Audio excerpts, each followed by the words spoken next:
Hello everyone, very warm welcome to my channel learning with Komal. तो आज की इस वीडियो में लेकर आए हैं फंडामेंटल्स ऑफ इन्वेस्टमेंट का यूनिट 1 का थ्योरी पार्ट 2 वीडियो। इससे पहले ऑलरेडी हमने पार्ट 1 अपलोड किया था जिसमें हमने इन्वेस्टमेंट के बारे में पढ़ा। ये पढ़ा कि भाई इन्फ्लेशन कैसे इन्वेस्टमेंट डिसीजंस को अफेक्ट करते हैं, रिस्क एंड रिटर्न के बारे में पढ़ा कि रिटर्न रेट ऑफ रिटर्न अगर हमें कैलकुलेट करना है तो क्या फॉर्मूला हम अप्लाई करेंगे और निकलेगा। तो ये सब हमने उस प्रीवियस वीडियो में कवर किया था। आज हम थ्योरी, बाकी की रिमेनिंग थ्योरी कवर करेंगे इस वीडियो में। तो वीडियो आपके लिए काफ़ी ज़्यादा हेल्पफुल यूज़फुल होगी। वीडियो को लाइक शेयर एंड कमेंट ज़रूर करें और चैनल को सब्सक्राइब करें। चलिए स्टार्ट करते हैं। तो जैसा कि आप स्क्रीन पे देख सकते हैं, आज हम रिस्क रिटर्न का कॉन्सेप्ट पढ़ेंगे कि रिस्क रिटर्न का क्या कॉन्सेप्ट है। साथ में कुछ और भी क्वेश्चंस कवर करेंगे, जैसे कि कैपिटल मार्केट क्या होता है, मनी मार्केट क्या होता है और दोनों के बीच का डिफरेंस क्या होता है। तो काफ़ी इम्पॉर्टेंट टॉपिक हैं और इम्पॉर्टेंट पार्टिसिपेंट्स पढ़ेंगे कि सिक्योरिटी मार्केट के इम्पॉर्टेंट पार्टिसिपेंट्स कौन होते हैं, इनके बारे में पढ़ेंगे। और साथ में कुछ जो है हमें इक्विटी शेयर्स कंपैरिजन्स बताए गए हैं कि सिक्योरिटीज़ में किस तरीके से हम कंपैरिजन करेंगे। इन्वेस्टमेंट होती हैं क्योंकि ये भी, और इन्वेस्टमेंट करते हैं लोग। और लास्ट हमारा है निफ्टी एंड सेंसेक्स, जो कि बॉम्बे स्टॉक एक्सचेंज और नेशनल स्टॉक एक्सचेंज के इंडिकेटर्स हैं, इनके बारे में पढ़ेंगे। तो सबसे पहले बात कर लेते हैं रिस्क रिटर्न की कॉन्सेप्ट के बारे में। जैसा कि मैंने आपको प्रीवियस वीडियो में बताया था कि बिना रिस्क के रिटर्न इम्पॉसिबल है। जहां रिटर्न है वहां रिस्क भी है। तो अब रिस्क को बोला गया कि risk is defined as a variation of actual return from the expected return. ठीक है कि भाई आपने जो एक इन्वेस्टर ने जो रिटर्न एक्सपेक्ट किया, एक इन्वेस्टर ने जो रिटर्न एक्सपेक्ट किया कि हाँ भाई उसको अपनी इन्वेस्टमेंट पे इतना तो एटलीस्ट रिटर्न मिलेगा, और एक्चुअल में जो उसको मिला उसके बीच का जो डिफरेंस है, उसके बीच का जो वेरिएशन है, वो रिस्क है। कि वो ये सोच के चल रहा है कि मुझे इतना रिटर्न मिलेगा लेकिन मिला कुछ और, तो वो क्या है, वो रिस्क है। तो any individual while investing his funds try to estimate the risk, है ना, कि कोई भी इंडिविजुअल इन्वेस्टर अगर अपने फंड को इन्वेस्ट कर रहा है कहीं पे भी, तो वो ये तो अनुमान लगाएगा कि हाँ भाई मैं अपना पैसा यहाँ लगा रहा हूँ तो इतना यहाँ पे रिस्क है, इस इन्वेस्टमेंट में रिस्क इतना है, एंड देन वो फाइनल डिसीजन लेगा इन्वेस्टमेंट के लिए, है ना। और वो ये देखेगा कि भाई मैं इस लेवल तक का रिस्क बियर कर सकता हूँ, मैं हाई लेवल का रिस्क बियर कर सकता हूँ, तो मैं हाई लेवल का रिस्क बियर करके इन्वेस्टमेंट भी अपनी करूँगा, और जितना भी वो अफोर्ड कर सकता है वो उस तरीके से अपना इन्वेस्टमेंट डिसीजन लेगा। तो इन्वेस्टर को एस्टिमेट करना होता है क्वांटम ऑफ रिस्क, कि कितना रिस्क उसको हो सकता है, कितना रिस्क वो ले रहा है जब वो अपने इन्वेस्टमेंट डिसीजन कर रहा है। तो अब रिस्क भी दो टाइप के होते हैं, एक होता है सिस्टमैटिक रिस्क और एक होता है अनसिस्टमैटिक रिस्क। जब हम बात करें सिस्टमैटिक रिस्क की, तो इसका दूसरा नाम है मार्केट रिस्क, यानी कि ये तो होगा ही होगा, ये तो ऑलरेडी है। और सिस्टमैटिक रिस्क को इन्वेस्टर कंट्रोल भी नहीं कर सकता। लेकिन वहीं अगर हम बात करें अनसिस्टमैटिक रिस्क की, तो वो एक तरीके का इंटरनल रेट रिस्क होता है जिसको एक इन्वेस्टर कंट्रोल भी कर सकता है। चलिए सबसे पहले हम बात कर लेते हैं सिस्टमैटिक रिस्क के बारे में अच्छे से। तो बोला गया सिस्टमैटिक रिस्क नॉन डाइवर्सिफिएबल है। नॉन डाइवर्सिफिएबल का मतलब कि आप इस रिस्क को डाइवर्सिफाई नहीं कर सकते, आप इस रिस्क को कंट्रोल नहीं कर सकते, ये अराइज होगा ही होगा। और ये क्यों अराइज हो रहा है? एक्सटर्नल फैक्टर्स की वजह से। कौन कौन से external factors? Economic factor, sociological factor, political factor, जो एक इन्वेस्टर के कंट्रोल में नहीं है ये फैक्टर्स। इन टाइप के फैक्टर्स से ये रिस्क होता है, which have a bearing on the entire market. इसको हम इसीलिए मार्केट रिस्क भी बोलते हैं क्योंकि ये पूरे मार्केट पे इसका असर पड़ता है इन फैक्टर्स का। तो market risk, interest rate risk, purchasing power risk, ये सब क्या है? सिस्टमैटिक रिस्क की वजह से होते हैं। ठीक है। मार्केट रिस्क की अगर हम बात करें, मतलब इन तीनों के सिस्टमैटिक रिस्क के तीनों जो ये टाइप्स हैं इनके बारे में अगर हम बात करें, मैंने आपको बताया कि सिस्टमैटिक रिस्क को हम मार्केट रिस्क भी बोलते हैं। तो मार्केट रिस्क क्या है? मार्केट रिस्क के बारे में क्या बोला गया कि market risk is referred to as variability in stock prices, है ना। शेयर के जो प्राइजेस हैं, स्टॉक के जो प्राइजेस हैं वो चेंज होते ही रहते हैं। क्यों होते हैं? क्योंकि इन्वेस्टर्स शेयर मार्केट में ट्रेडिंग कर रहे हैं, उनका एटीट्यूड, उनके एक्सपेक्टेशंस चेंज होती रहती हैं, जिस वजह से इन स्टॉक के प्राइजेस भी चेंज होते रहते हैं, फ्लक्चुएट करते रहते हैं। If there is a war like situation, अगर युद्ध जैसी स्थिति हुई और या फिर पॉलिटिकल इंस्टेबिलिटी, यानी कि पॉलिटिकल पार्टी, गवर्नमेंट, उसमें इंस्टेबिलिटी आई, यानी कि पॉलिटिकल पार्टी चेंज हो गई, गवर्नमेंट चेंज हो गई, तो entire market would be affected. पूरा का पूरा मार्केट अफेक्ट होगा। जितनी भी सारी सिक्योरिटीज मार्केट में लिस्टेड हैं उसको डिक्लाइन सफर करना पड़ेगा, यानी कि उनके प्राइस डाउन चले जाएंगे इन देयर रिस्पेक्टिव प्राइजेस, है ना। तो ये सारा मार्केट रिस्क होता है। इंटरेस्ट रेट रिस्क की अगर हम बात करें तो ये क्या होता है? इंटरेस्ट रेट रिस्क अराइज होता है due to change in value of security price due to change in interest rate of the market. क्योंकि मार्केट में इंटरेस्ट रेट में चेंज आया, मार्केट में जो इंटरेस्ट रेट है, ब्याज का जो दर होता है, उसमें अगर चेंज आया और उसमें चेंज आने की वजह से सिक्योरिटी प्राइजेस, यानी कि शेयर के प्राइजेस, डिबेंचर्स के प्राइजेस की वैल्यू में चेंज आ रहा है, तो वो इंटरेस्ट रेट रिस्क है। अगर इंटरेस्ट रेट बढ़ेगा तो ज़्यादा से ज़्यादा डेट इंस्ट्रूमेंट्स को प्रेफरेंस मिलेगी, यानी कि लोग, इन्वेस्टर जो है वो डेट सिक्योरिटी की तरफ ज़्यादा जाएंगे बजाय कि इक्विटी शेयर के, क्योंकि इक्विटी शेयर पे हमको डिविडेंड मिलता है, डेट वाली सिक्योरिटी पे हमको इंटरेस्ट मिलता है। और अगर इंटरेस्ट बढ़ रहा है, इंटरेस्ट रेट बढ़ रहा है, तो इन्वेस्टर का जो अट्रैक्शन है वो डेट सिक्योरिटी की तरफ ज़्यादा चला जाएगा बजाय कि इक्विटी शेयर्स के प्रति। All right, now let's talk about purchasing power risk. Purchasing power risk जो है वो इन्फ्लेशन की वजह से अराइज होता है। इन्फ्लेशन का मतलब क्या? जब मार्केट में कमोडिटीज़ के, जब मार्केट में चीज़ों के, वस्तुओं के प्राइस लेवल बढ़ जाए, वो इन्फ्लेशन की स्थिति होती है, जिसको हम हिंदी में महंगाई भी बोलते हैं, मुद्रास्फीति भी बोलते हैं। प्राइस लेवल बढ़ जाने की वजह से इन्फ्लेशन की प्रॉब्लम आ जाती है हमारी इकोनॉमी में। और परचेजिंग पावर की अगर हम बात करूं मैं, तो आज आपके पास अगर एक 500 रुपीज़ का नोट है, तो 500 रुपीज़ की जितनी भी आइटम्स आज आप खरीद पाओगे, उससे एक साल बाद उतनी आइटम आप उसी 500 रुपीज़ में नहीं खरीद पाओगे due to inflation, due to rise in the price level. तो ये परचेजिंग पावर रिस्क है जो इन्फ्लेशन की वजह से आता है। तो it arises when the change in price index for a given period is more than the change in return. अब रिटर्न की बात हो रही है कि मैंने तो आज पैसा इन्वेस्ट किया था और जितना मुझे एक साल बाद रिटर्न मिल रहा है इन्फ्लेशन से, वो ऑब्वियसली मैं ये चाहूँगी कि मुझे ज़्यादा मिले रिटर्न। फॉर एग्जाम्पल, ये हम पहली वाली वीडियो में भी कवर कर चुके हैं कि इन्फ्लेशन, महंगाई की दर, महंगाई का रेट किस हिसाब से बढ़ रहा है। अगर 4%, हमने ये एग्जाम्पल लिया था कि अगर इन्फ्लेशन 4% पर ईयर बढ़ रही है, तो हम ये तो चाहेंगे ना कि हमने जितनी इन्वेस्टमेंट करी है उस 4% से तो हमको ज़्यादा मिले, राइट। तो वो परचेजिंग पावर रिस्क होती है। अनसिस्टमैटिक रिस्क की अगर हम बात करें, तो अनसिस्टमैटिक रिस्क, जिसको मैंने बताया था कि हम इसको कंट्रोल कर सकते हैं, जिसको हम कंट्रोल कर सकते हैं, और इसमें हमारे दो टाइप के आते हैं, एक बिजनेस रिस्क आता है और एक फाइनेंशियल रिस्क आता है। पढ़ेंगे अनसिस्टमैटिक रिस्क के बारे में कि ये कैसे अराइज होता है। It arises due to factors peculiar to any given form such as labour strike.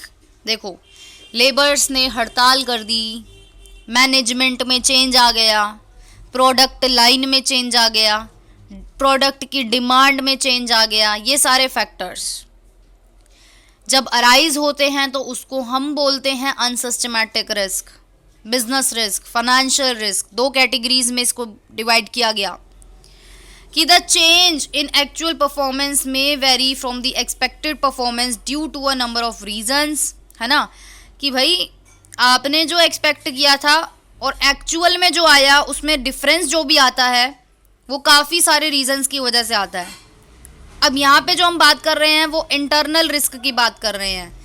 Firm के अंदर फाइनेंशियल रिस्क जो है वो अराइज होता है due to presence of debt in the capital structure of the firm. देखो फाइनेंशियल रिस्क ना तभी अराइज होता है जब एक कंपनी, एक फर्म डेट सिक्योरिटी परचेज करती है। क्यों? देखो डेट, जितना ज़्यादा डेट जो होते हैं ना, दो टाइप, देखो मैं इसको बहुत एक अच्छे एग्जाम्पल से समझाती हूँ। मान लो आपकी एक कंपनी है जिसका नाम है ए लिमिटेड, ओके।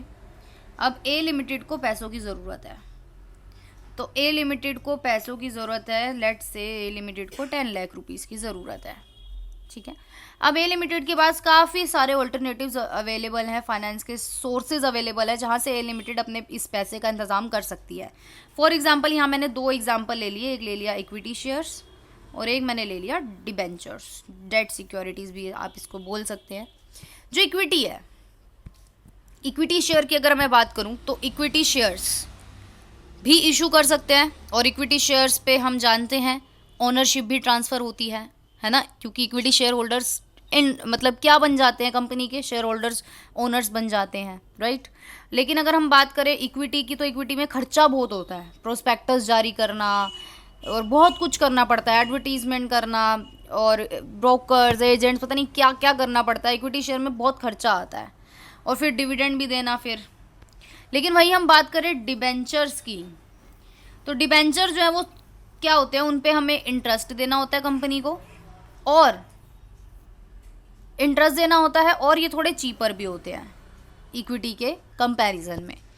तो यहाँ पे इन्होंने बोला यही हमारा कैपिटल स्ट्रक्चर होता है ना, ठीक है। तो अब यहाँ पे बोला कि अगर फर्म का जो है डेट ज़्यादा है, कैपिटल स्ट्रक्चर में जो है डेट की वजह से ही फाइनेंशियल रिस्क आता है। क्यों आता है? क्योंकि आपको इंटरेस्ट की पेमेंट करना तो कंपलसरी है ही है।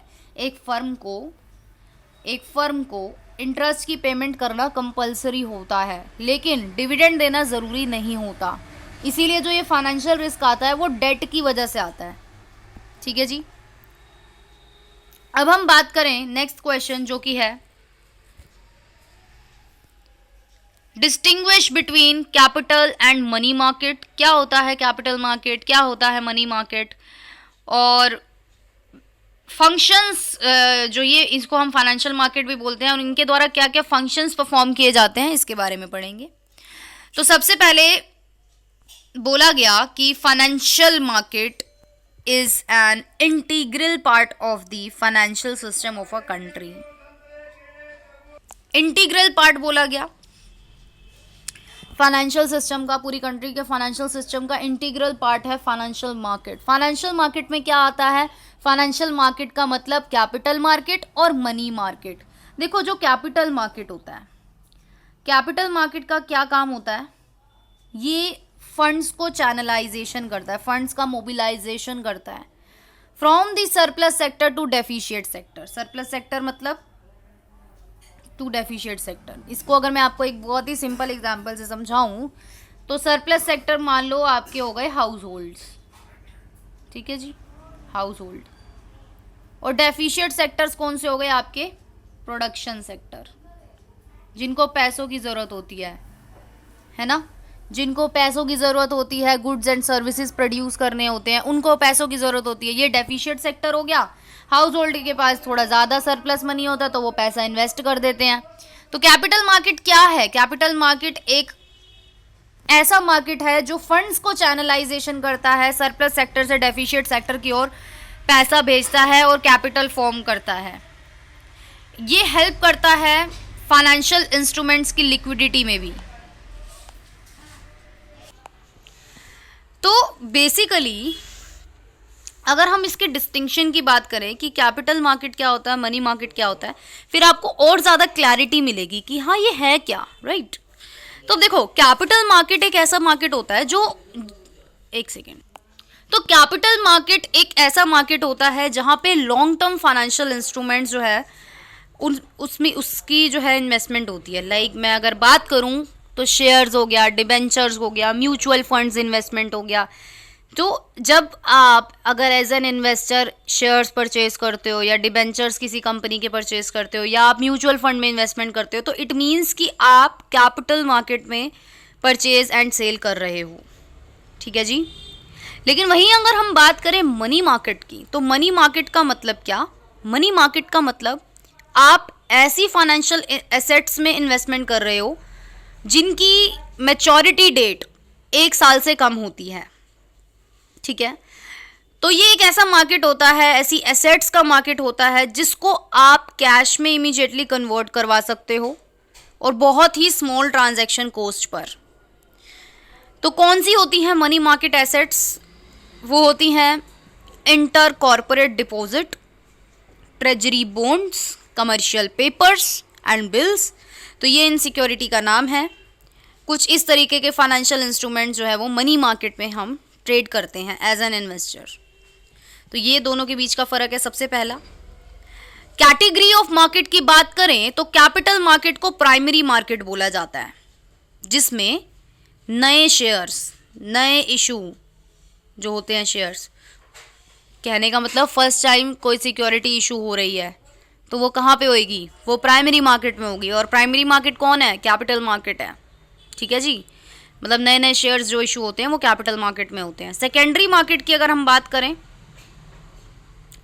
तो सेकेंडरी मार्केट और स्टॉक एक्सचेंज में सेकंड हैंड सिक्योरिटीज़ की सेल्स परचेज होती है। ठीक है। तो there is no separate category for money market. लेकिन जो मनी मार्केट है उसकी कोई भी सेपरेट कैटेगरी नहीं है जैसे कैपिटल मार्केट की है, प्राइमरी और सेकेंडरी। तो यहाँ पे सिर्फ और सिर्फ शॉर्ट टर्म ट्रांजैक्शंस एग्जीक्यूट करती हैं, दैट्स इट। ठीक है। तो कैपिटल मार्केट को 2 कैटेगरी में डिवाइड किया गया, एक प्राइमरी मार्केट और एक सेकेंडरी मार्केट। प्राइमरी मार्केट का मतलब क्या? नए फ्रेश शेयर्स जो इशू होते हैं वो प्राइमरी मार्केट में इशू होते हैं। और जब उन्हीं शेयर्स की हम सेकेंड हैंड परचेजिंग करते हैं, उनकी सेल परचेज करते हैं, ट्रेडिंग करते हैं, वो सब हम स्टॉक एक्सचेंज में करते हैं, जिसको हम सेकेंडरी मार्केट बोलते हैं। पार्टिसिपेंट्स की बात करूं तो इंडिविजुअल इन्वेस्टर्स, इंस्टीट्यूशंस दोनों ही कैपिटल मार्केट में ऑपरेट करते हैं। लेकिन मनी मार्केट के जो पार्टिसिपेंट्स होते हैं वो लार्ज इंस्टीट्यूशनल इन्वेस्टर होते हैं, लाइक बैंक वगैरह हो गए।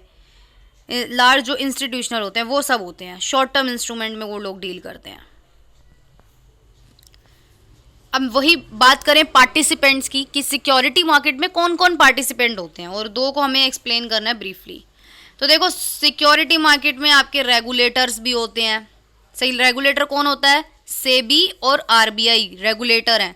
सेबी किसका रेगुलेटर है? कि जो भी सिक्योरिटीज़ मार्केट में, स्टॉक मार्केट में जितनी भी एक्टिविटीज़ होती हैं उन पे एक वॉचफुल आई रखता है SEBI, security and exchange board of India. लेकिन वही बात करूँ RBI, reserve bank of India, तो ये सभी जितने भी बैंक्स हैं उनकी एक्टिविटीज़ पर वॉच रखता है। तो ये दोनों क्या हैं? रेगुलेटर्स हैं। तो रेगुलेटर्स कौन होते हैं? रेगुलेटरी एक मैकेनिज्म बनाना बहुत ज़्यादा ज़रूरी हो जाता है मार्केट को मॉनिटर करने के लिए।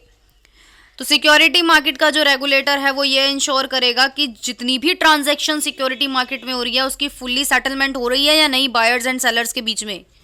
वो इंश्योर करेगा कि इन्वेस्टर जो है वो विक्टिम ना बन पाए किसी भी मैनिपुलेशन के द्वारा या किसी भी हैकर के द्वारा बोल सकते हैं। तो प्रिंसिपल रेगुलेटर जो है वो सिक्योरिटी मार्केट के वो सेबी ही हैं, और जो आरबीआई है वो बैंक्स के हैं। उसके बाद बात करें ब्रोकर एंड सब ब्रोकर्स की, ये भी पार्टिसिपेंट्स होते हैं जो स्टॉक मार्केट में as a broker, as an agent work करते हैं। तो बोला गया an investor intending to purchase और sell his security through stock exchange. Investor का इंटेंशन है कि वो परचेज करेगा, सेल करेगा सिक्योरिटीज़ में एक स्टॉक एक्सचेंज के थ्रू, तो वो डायरेक्टली नहीं कर सकता। डायरेक्टली वो ये काम नहीं कर सकता, वो अपनी ट्रांजैक्शन को डायरेक्टली एग्जीक्यूट नहीं कर सकता।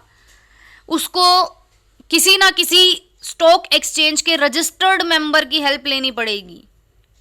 स्टॉक एक्सचेंज के किसी रजिस्टर्ड मेंबर की हेल्प लेनी पड़ेगी अगर वो चाहता है कि उसको इन्वेस्टमेंट करनी है डायरेक्टली, जब आप भी अपनी शेयर्स परचेज करते हो तो किसी एप्लीकेशन के थ्रू करते हो, लाइक ग्रो, राइट। तो ग्रो के थ्रू आप अगर इन्वेस्टमेंट कर रहे हो तो इट मीन्स कि ग्रो क्या है, एक रजिस्टर्ड मेंबर है स्टॉक एक्सचेंज का, ऑल राइट। तो these registered members are known as broker, इन्हीं को हम बीच मीडिएटर बोलते हैं, जिसको हम ब्रोकर बोलते हैं। तो ब्रोकर को ही परमिशन होती है कि वो स्टॉक एक्सचेंज की जो बिजनेस ट्रांजैक्शन है वो कर पाए। तो एक ब्रोकर जो है वो लीगल एजेंट होता है, लीगल एजेंट होता है। क्यों इसको लीगल बोला गया? क्योंकि वो रजिस्टर्ड होता है। तो अपने क्लाइंट के बिहाफ पे वो ट्रांजैक्शन करता है। Stock broker is expected to maintain high standard of fairness. तो ब्रोकर बनना भी आसान नहीं है, आपको एक स्टैंडर्ड मेंटेन करना है, फेयरनेस मेंटेन करनी है, इंटीग्रिटी मेंटेन करनी है जब भी आप अपने क्लाइंट्स के साथ बिजनेस कंडक्ट कर रहे हैं। तो पार्टिसिपेंट्स हमारे कौन कौन से? Regulators, stock exchanges, foreign institutional investors, merchant banker, mutual fund, ये सब पार्टिसिपेंट्स हैं, ऑल राइट। अब हम बात करते हैं कि जब आपको सिक्योरिटीज की ट्रेडिंग करनी है स्टॉक मार्केट में तो क्या प्रोसीजर रहेगा, क्या प्रोसीजर आप फॉलो करोगे और ट्रेडिंग करोगे। सबसे पहले समझते हैं कि जब आप स्टॉक एक्सचेंज में ट्रेडिंग कर रहे हो तो इस प्रोसेस में एक बेसिक नीड रहती है, वो रहती है ट्रांजैक्शन की, between an individual and a broker. Individual और ब्रोकर के बीच में एक ट्रांजैक्शन की बेसिक नीड रहती है। ट्रांजैक्शन का मतलब क्या? बाय करना, सेल करना सिक्योरिटीज को, वही होता है हमारा ट्रेड, व्यापार। तो this is to be done through selection of a broker. आप ये तभी कर पाओगे जब आपको ब्रोकर का सिलेक्शन पहले करना पड़ेगा ना, अभी हमने पढ़ा। तो ब्रोकर ऑब्वियसली स्टॉक एक्सचेंज का रजिस्टर्ड मेंबर होता है, ये भी हमें पता है। तो the member can either be an individual और अ पार्टनरशिप फर्म। वो मेंबर जो है रजिस्टर्ड मेंबर, वो एक इंडिविजुअल व्यक्ति भी हो सकता है, वो एक फर्म भी हो सकती है। तो ब्रोकर सिर्फ और सिर्फ लिस्टेड सिक्योरिटी में ही ट्रेड कर सकते हैं, ऐसी सिक्योरिटीज जो स्टॉक एक्सचेंज में लिस्टेड हो, ऐसी कंपनीज की सिक्योरिटी जो स्टॉक एक्सचेंज में लिस्टेड हो। तो these members execute customers order. ये जो ब्रोकर हैं ये क्या करते हैं? कस्टमर का ऑर्डर लेते हैं, बाय का एंड सेल का जो भी है, और फिर वो उनके बिहाफ पे करते हैं, ठीक है। और उनकी जो फर्म्स होती हैं उनको कमीशन भी मिलता है इन ट्रांजैक्शंस के ऊपर। तो ब्रोकर है ऑब्वियसली कमीशन तो खाएगा ही। तो अब हम प्रोसीजर की बात करें तो नंबर 1 जो स्टेप होगा वो होगा ऑर्डर प्लेस करना। ऑब्वियसली आप इन्वेस्टर हो, आप स्टॉक परचेज करना चाहते हो, आप बाय करना चाहते हो, तो आप ऑब्वियसली सबसे पहले अपना ऑर्डर दोगे, फिर आपकी ट्रांजैक्शन का एग्जीक्यूशन होगा। तो there has to be 2 separate investors, all right. पहला जिसको बेचना है, दूसरा जिसको खरीदना है, राइट। तो दोनों ही इन्वेस्टर सबसे पहले कांटेक्ट करेंगे अपने अपने ब्रोकर्स के साथ, फिर ट्रांजैक्शन होगी, तभी होगी if the price of the 2 investor would match, है ना। दोनों इन्वेस्टर का प्राइस मैच होगा तभी वो ट्रांजैक्शन प्लेस होगी, अदरवाइज नहीं होगी। तो respective broker will have to issue contract notes to their clients. और रिस्पेक्टिव जो भी ब्रोकर्स होंगे वो कॉन्ट्रैक्ट नोट्स भी इशू करेंगे अपने अपने क्लाइंट्स को। कॉन्ट्रैक्ट नोट क्या होता है? एक एविडेंस होता है, एक प्रूफ होता है कि ब्रोकर ने आपकी ट्रांजैक्शन को आगे एग्जीक्यूट कर दिया है। फॉर एग्जाम्पल आपने अपने ब्रोकर को बोला कि मुझे ये शेयर बाय करना है, तो ब्रोकर आपको दिखा देगा एक कॉन्ट्रैक्ट नोट, ये लो जी मैंने आपकी ट्रांजैक्शन आगे एग्जीक्यूट कर दिया है। तो कॉन्ट्रैक्ट नोट में आपका टाइम भी लिखा रहेगा कि आपने कब ये ट्रांजैक्शन करी, स्टॉक एक्सचेंज में ये ट्रांजैक्शन कब अक्कर हुई, किस प्राइस पे हुई, वो सब आपके कॉन्ट्रैक्ट नोट पे लिखा हुआ होता है। नंबर 2 होता है पेमेंट ऑफ डिलीवरी। नेक्स्ट आता है हमारा पेमेंट ऑफ डिलीवरी। तो पेमेंट ऑफ डिलीवरी की बात करें, ये हमारा सेकेंड स्टेप होगा कि जो भी सेलर क्लाइंट है, सेलर क्लाइंट मतलब जो अपने शेयर बेच रहा है, ठीक है, जब उसको ये कॉन्ट्रैक्ट नोट रिसीव होगा तो वो अपने शेयर्स को ट्रांसफर करेगा ब्रोकर के अकाउंट में, और जो बायर क्लाइंट होगा उसको मनी डिपॉजिट करानी पड़ेगी अपने ब्रोकर के अकाउंट में, और फिर इस तरीके से ट्रांजैक्शन अक्कर हो जाएगी। मतलब कहने का मतलब है डिलीवरी हो जाएगी पेमेंट की। अब ब्रोकर के अकाउंट्स में पैसा आ गया, तो अब होगी ट्रांजैक्शन की सेटलमेंट। तो हर ट्रेडिंग डे में देर इज अ पे इन एंड पे आउट ऑफ सिक्योरिटी, है ना, पे इन और पे आउट सिक्योरिटी होती है फंड्स की। तो there will be a schedule, एक शेड्यूल है जो स्टॉक एक्सचेंज ने इशू किया हुआ है ट्रेड्स करने के लिए, सेटल करने के लिए। तो ये जो सेटलमेंट शेड्यूल्स हैं वो 4 एक्टिविटीज में डिवाइड किया गया। सबसे पहले पे इन ऑफ सिक्योरिटी, पे इन ऑफ फंड, पे आउट ऑफ सिक्योरिटी और पे आउट ऑफ फंड। तो इस तरीके से जो रिस्पेक्टिव ब्रोकर्स होंगे, जब उनको फंड रिसीव होगा, शेयर्स रिसीव होंगे अपने रिस्पेक्टिव क्लाइंट से, तो फिर वो आगे उनको ट्रांसफ़र कर देंगे अकाउंट्स में। और जो सेलर है उसको पैसा मिल जाएगा, बायर को शेयर मिल जाएंगे। तो ये ब्रोकर जो है वो, उनको ब्रोकरेज की फीस मिल जाएगी, मतलब कमीशन मिल जाएगी। तो इस तरीके से आपकी ट्रेडिंग होती है। अब हमें कुछ इन्वेस्टमेंट्स को कंपैरिजन करना है in terms of return, in terms of risk के कंपैरिजन में हम करेंगे। तो यहाँ पे सबसे पहले इक्विटी शेयर की बात की गई, फिर नॉन कन्वर्टिबल डिवेंचर की बात की गई। नॉन कन्वर्टिबल डिवेंचर का मतलब ये होता है ऐसे डिवेंचर जिनको आप शेयर्स में, इक्विटी शेयर्स में कन्वर्ट नहीं कर सकते। थर्ड हमारा रेजिडेंशियल हाउस हो गया, फोर्थ हमारा गोल्ड हो गया। रिटर्न की अगर हम बात करें तो इक्विटी शेयर पे जो रिटर्न होते हैं, जो डिविडेंड होता है, वो फिक्स नहीं होता, मतलब कि कितनी कमाई होगी ये फिक्स नहीं है। यूजुअली जो ग्रोइंग कंपनी है, जो कंपनी ग्रो कर रही है, वो ज़्यादा डिविडेंड पे करती है, ठीक है। नॉन कन्वर्टिबल डिवेंचर्स की बात करें, ऑब्वियसली जो डिवेंचर्स होते हैं वो फिक्स होते हैं, उन पे जो इंटरेस्ट कंपनी पे करती है वो फिक्स होता है।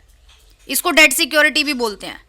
It is usually less than the preference equity share, मतलब ऑब्वियसली इंटरेस्ट रेट जो है वो इक्विटी और प्रेफरेंस के मुकाबले कम होता है रिटर्न यहाँ पे। रेजिडेंशियल हाउस की बात करें तो house rent can be saved earn on regular basis. अगर आप एक रेजिडेंशियल हाउस खरीदते हो, फिर उसको आगे रेंट पे देते हो, तो जो आपको इनकम हो रही है वो भी आपकी क्या है, एक तरीके से रिटर्न है आपकी इन्वेस्टमेंट के ऊपर। गोल्ड की बात करूं तो it is quite high if kept for a long time. अगर आप गोल्ड लंबे समय तक अपने पास रखते हो, सोना, तो हमें पता है सोने के रेट जो है वो बढ़ते ही हैं, तो आपको जो रिटर्न है वो हाई मिलेगा जब आप लॉन्ग टाइम तक उसको अपने पास रखोगे। रिस्क की बात करूं तो इक्विटी शेयर में ज़्यादा रिस्क होता है और this is why return is relatively high. जहाँ पे रिटर्न ज़्यादा होगा, हाई होगा, वहाँ पे रिस्क भी हाई ही होगा। नॉन कन्वर्टिबल डिवेंचर की बात करूँ तो यहाँ पे रिस्क जो है वो कम होता है। क्यों? क्योंकि आपका फिक्स है, एक इन्वेस्टर को फिक्स रेट से इंटरेस्ट मिलेगा ही मिलेगा और उसको रीपेमेंट भी मिलेगी।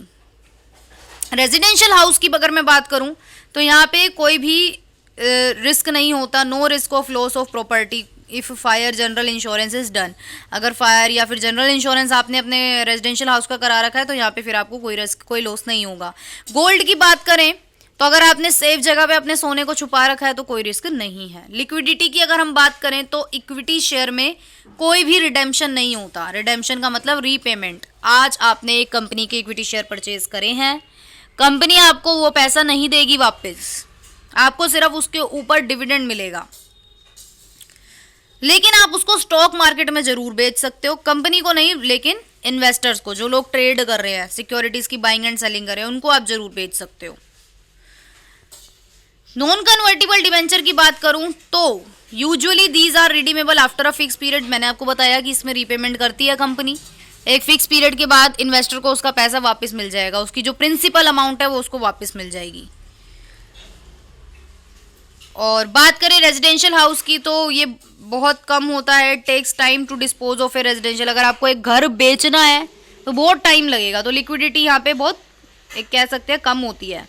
लिक्विडिटी का मतलब क्या, कितनी जल्दी आप किसी सिक्योरिटी को कैश में कन्वर्ट करा पाओ, तो इसीलिए जो हाउस की है वो कम होती है, क्योंकि आप एकदम से घर नहीं बेच पाओगे ना। However money can be borrowed, लेकिन आप हाँ मनी ज़रूर बोरो कर सकते हो अपने घर को गिरवी रख के, मोर्टगेज करके। उसके बाद बात करूँ गोल्ड की तो ऑब्वियसली गोल्ड एक लिक्विडिटी एलिमेंट है, आप सोना लेके चले जाओ मार्केट में तुरंत बिक जाएगा। टैक्स शेल्टर की बात करें तो इक्विटी शेयर में आपको कैपिटल गेन पे करना होता है, शॉर्ट टर्म भी और लॉन्ग टर्म भी, दोनों ही टाइप के जो कैपिटल गेन होते हैं वो टैक्सेबल होते हैं। कैपिटल गेन का मतलब क्या, ये जो इक्विटी शेयर है वो आपकी क्या है, कैपिटल एसेट्स है। जब आप इसको बेचोगे, आज आपने भले ही इसको खरीदा हो 100 रुपये में, कल आप अगर आप इसको ज़्यादा में बेचोगे तो वो आपका क्या है, एक तरीके का कैपिटल गेन है। 100 वाला 200 में बेचोगे तो वो एक्स्ट्रा 100 रुपये क्या है, कैपिटल गेन है, जिस पे आपको टैक्स पे करना पड़ेगा। और बात करें नॉन कन्वर्टिबल डिबेंचर की, तो जो इंटरेस्ट एक इन्वेस्टर को इस पे मिल रहा है तो वो इंटरेस्ट की जो पेमेंट है वो भी टैक्सेबल होगी, उस इनकम है ना, क्योंकि वो उसके लिए इन्वेस्टर के लिए तो पे करना होगा। वहीं हम बात करें रेजिडेंशियल हाउस की, तो obviously there is a tax shield if the capital gain and proceeds are invested in house property deposit in a special account for a specified period. तो इसमें भी टैक्स लगता है, कुल मिला के आप ये बोल सकते हो। गोल्ड में कोई भी कह सकते हैं टैक्स शील्ड नहीं होती अवेलेबल, गोल्ड है तो है आपके पास। निफ्टी और सेंसेक्स की अगर हम बात करें, ये हमारा लास्ट टॉपिक है। निफ्टी जो है वो एक लीडिंग इंडेक्स है इंडियन स्टॉक मार्केट का, इसको हम इंडेक्स बोलते हैं, और जो कि नेशनल स्टॉक एक्सचेंज में जितनी भी बड़ी बड़ी कंपनीज लिस्टेड हैं उसका रिकॉर्ड रखता है ये, है ना। लार्ज कंपनी 50 टोटल 50 स्टॉक्स को ये रिप्रेजेंट करता है, और ये जो 50 स्टॉक हैं ये 23 डिफरेंट इकोनॉमिकल सेक्टर्स से बिलोंग करती हैं, यानी कि 3 डिफरेंट इकोनॉमिकल सेक्टर हो सकते हैं आपके। फॉर एग्जांपल एक आईटी सेक्टर हो सकता है, फार्मास्यूटिकल सेक्टर हो सकता है, स्टील इंडस्ट्री हो सकती है, आयरन इंडस्ट्री हो सकती है, एल्यूमिनियम इंडस्ट्री हो सकती है, और बहुत सारी इंडस्ट्रीज होती है, राइट। तो ये अलग अलग इकोनॉमिक सेक्टर से ये 50 स्टॉक्स ली जाती हैं। तो निफ्टी में भी यूज फॉर डिफरेंट पर्पसेस, तो निफ्टी को यूज किया जा सकता है अलग अलग पर्पसेस के लिए, like index fund, index based derivative, bench marketing, fund portfolio. तो ये जो इंडिया इंडेक्स सर्विसेज हैं प्रोडक्ट लिमिटेड, ये ओन करती हैं और मैनेज करती है निफ्टी इंडेक्स को। निफ्टी क्या है, एक लीडिंग इंडेक्स है। Nifty has emerged as the only financial product in India which has the largest ecosystem. Nifty एक फाइनेंशियल प्रोडक्ट की तरह इमर्ज हुआ है जिसके पास लार्जेस्ट इकोसिस्टम है। इकोसिस्टम में आपके ऑन शोर और ऑफ शोर दोनों ही टाइप के एक्सचेंज ट्रेड फंड्स होते हैं, एक्सचेंज ट्रेड फ्यूचर्स होते हैं, ऑप्शंस होते हैं, that are link to NSC in India, जो कि सीधा सीधा नेशनल स्टॉक ऑफ एक्सचेंज से लिंक्ड है। तो निफ्टी एक फ्री फ्लोटिंग मार्केट है जिसमें कैपिटलाइजेशन होता है। From the day Nifty was introduce it use capitalization as weight की तरह ये यूज़ करता है, असाइन करता है ये डिफरेंट कॉन्स्टिट्यूएंट्स जो शेयर मार्केट को। वहीं हम बात करें सेंसेक्स की, तो बॉम्बे स्टॉक एक्सचेंज का इंडेक्स कहलाता है सेंसेक्स, जिसको हम ये जो फर्स्टली जो कंपाइल्ड हुआ था 1986 में कंपाइल किया गया था, और most widely followed stock market है, इंडेक्स है ये इंडिया का, और it is market capitalization weighted index of the equity of 30 company. तो यहाँ पे 30 कंपनीज लिस्टेड हैं सेंसेक्स में, फ्रॉम बोथ स्पेसिफाइड और नॉन स्पेसिफाइड ग्रुप्स यहाँ पे सिलेक्ट किए जाते हैं मार्केट एक्टिविटी के बेसिस पे, और यहाँ पे मेजर इंडस्ट्रीज़ के रिप्रेजेंटेशंस होती हैं, ठीक है। और सेवरल ग्लोबल इक्विटी बेंचमार्क्स जो है वो बेस हैं इस मेथड के। बेस ईयर जो है वो 1978 से 79 यहाँ पे लिया गया है, जिसमें मुंबई, दिल्ली, कोलकाता, अहमदाबाद, मद्रास और बेंगलोर सबको कवर किया गया। जो बेस वैल्यू होती है वो 100 ली गई थी, 100 ली गई थी 1 अप्रैल 1979 को। Being a sensitive index it covers all the market leader, तो सभी मार्केट लीडर्स को ये कवर करता है। तो BSE Bombay stock exchange consider करता है फैक्टर्स जैसे कि लिस्टिंग हिस्ट्री क्या है, ट्रेडिंग फ्रीक्वेंसी क्या है मार्केट की, कैपिटलाइजेशन को ये कंसीडर करता है, इंडस्ट्री की इम्पोर्टेंस, सब कुछ ये कंसीडर करके चलता है। तो ऑब्वियसली बीएसई की यहाँ पे बात की गई है, तो बॉम्बे स्टॉक एक्सचेंज के बारे में बताया गया, बट हमें सेंसेक्स के बारे में और निफ्टी के बारे में ही पढ़ना था, तो ये हो गया है। वीडियो को लाइक शेयर कमेंट ज़रूर करें। Thank you so much.